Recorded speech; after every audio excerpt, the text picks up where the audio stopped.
بسم اللہ الرحمن الرحیم نحمده ونصلی علی رسوله الکریم اما بعد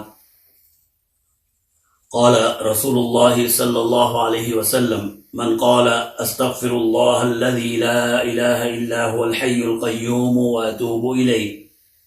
غفر له وان كان قد فر من الزحف او كما قال علیہ الصلاۃ والسلام۔ محترم سامعین کرام، پروگرام اصلاح رمضان میں رمضان المبارک کے دوسرے عشرے میں توبہ اور استغفار کے بارے میں ہماری گفتگو چل رہی ہے۔ جیسے کہ پہلے بھی عرض کیا کہ توبہ اور استغفار یہ ایک ایسا ہتھیار ہے مومن کے پاس جس کی وجہ سے اس کی دنیا اور آخرت دونوں میں ترقی اور دونوں میں اللہ کی رضا اور دونوں میں اللہ کا قرب وہ حاصل کر سکتا ہے۔ یہ تو ممکن نہیں ہے کہ کوئی انسان گناہ نہ کرے، لیکن یہ ممکن ہے کہ اگر اس سے گناہ ہو جائے تو اپنے رب سے توبہ اور استغفار کے ذریعے سے نہ صرف یہ کہ وہ گناہ معاف کروا لے بلکہ اس کے بدلے میں اسے نیکیاں بھی حاصل ہو جائیں۔ توبہ اور استغفار ایک ایسا عمل ہے کہ کوئی بھی مسلمان اس کی اہمیت اور اس کی ضرورت کا انکار نہیں کر سکتا،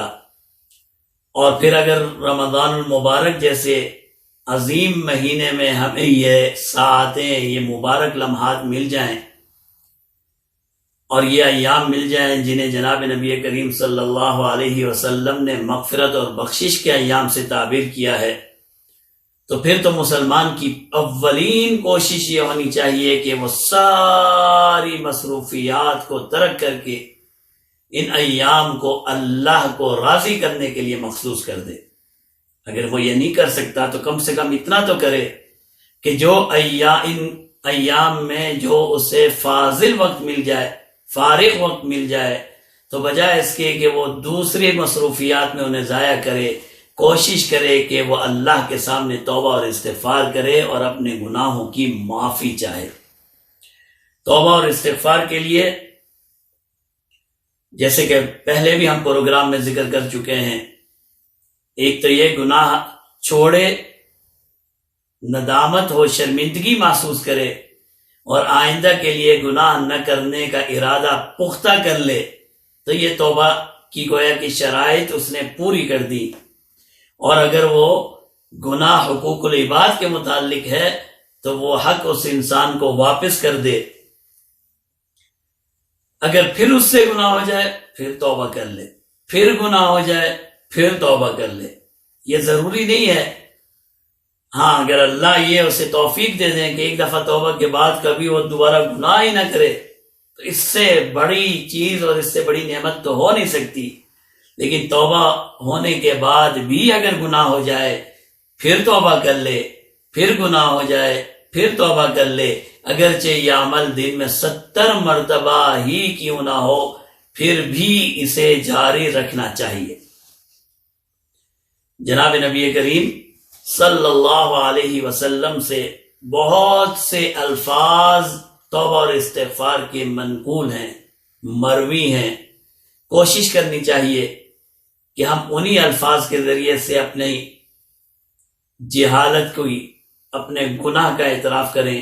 جو جناب نبی کریم صلی اللہ علیہ وسلم نے ہمیں عطا فرمائے ہیں۔ سب سے چھوٹا لفظ جو تذکرہ ہمیں ملتا ہے وہ یہ ہے کہ ہم استغفر اللہ، سب سے چھوٹا لفظ استغفار کا یا توبہ کا استغفر اللہ، بالکل آسان، اٹھتے بیٹھتے جہاں بھی ہوں آپ استغفر اللہ استغفر اللہ استغفر اللہ۔ اور الفاظ رب اغفر لی وتب علی، یا اللہ رب اغفر لی وتب علی۔ اس کے علاوہ بہت سے الفاظ ہیں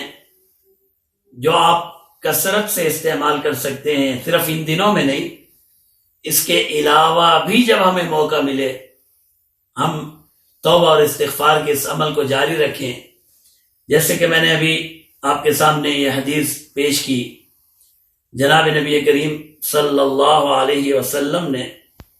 ارشاد فرمایا کہ جو یہ الفاظ کہتا ہے استغفر اللہ الذی لا الہ الا هو الحی القیوم واتوب الیہ،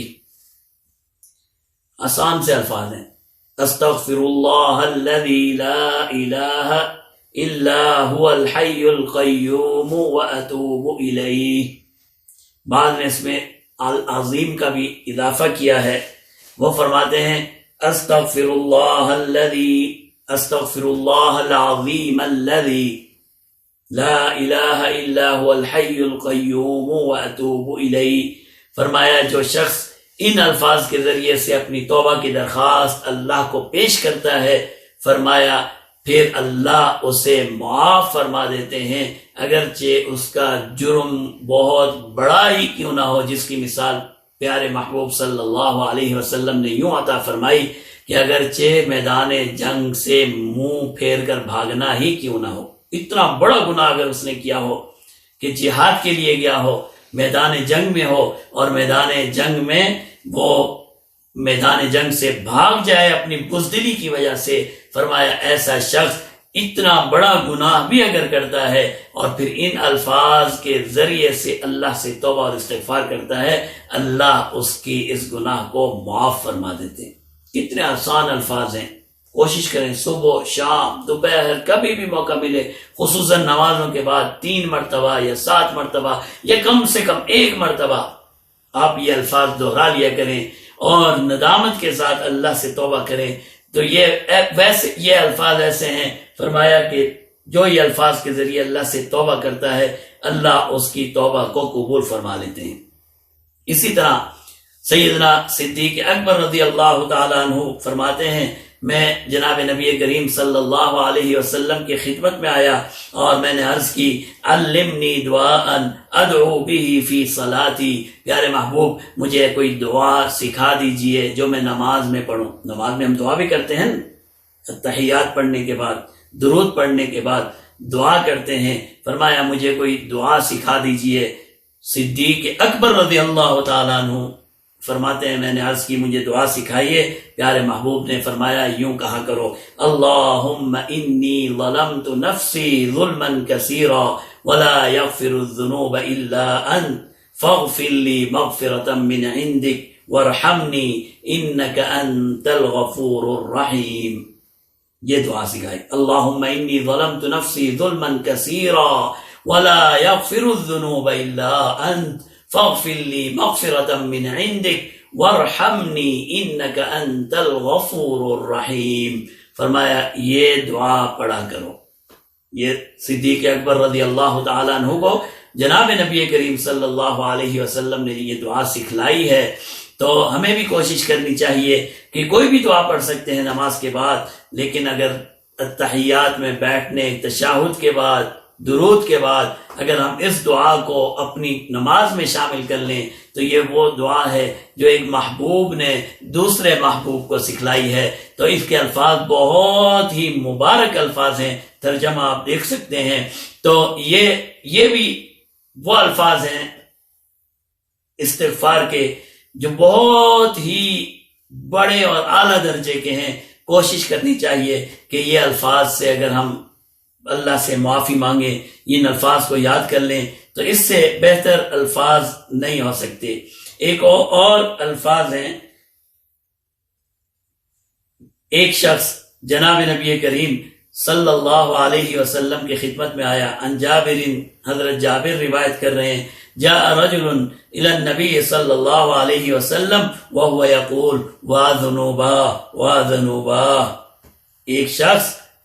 پیارے محبوب صلی اللہ علیہ وسلم کی خدمت میں آیا اور کہنے لگا ہائے میرے گناہ، ہائے میرے گناہ، بہت بڑا گناہ گار ہوں، بہت بڑا سیاہ کار ہوں،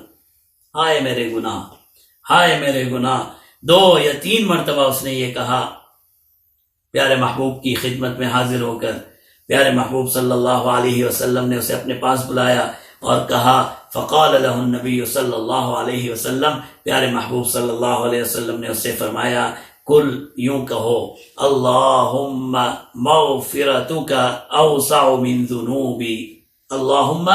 مغفرتک اوسع من ذنوبی ورحمتک ارجع عندی من عملی، ورحمتک ارجع عندی من عملی۔ اللہم مغفرتک اوسع من ذنوبی ورحمتک ارجع عندی من عملی۔ اس شخص نے یہ الفاظ دہرائے، پیارے محبوب صلی اللہ علیہ وسلم نے فرمایا عد، دوبارہ دوہرا، فعاد، اس نے دوبارہ دہرائے، بعض روایات میں تیسری دفعہ کا بھی ہے، ثم قال له، پھر فرمایا عد، تیسری مرتبہ فرمایا دوبارہ پڑھ، فعاد، اس نے 3 مرتبہ یہ الفاظ پڑھے، ثم قال له، پھر پیارے محبوب صلی اللہ علیہ وسلم نے فرمایا قم قد غفر اللہ لک، اب جانا چاہتا ہے تو چلا جا، تیرے رب نے تجھے معاف کر دیا۔ اللہ اکبر، تھوڑی سی چھوٹی سی دعا ہے، 3 مرتبہ پڑھنی ہے، اللہم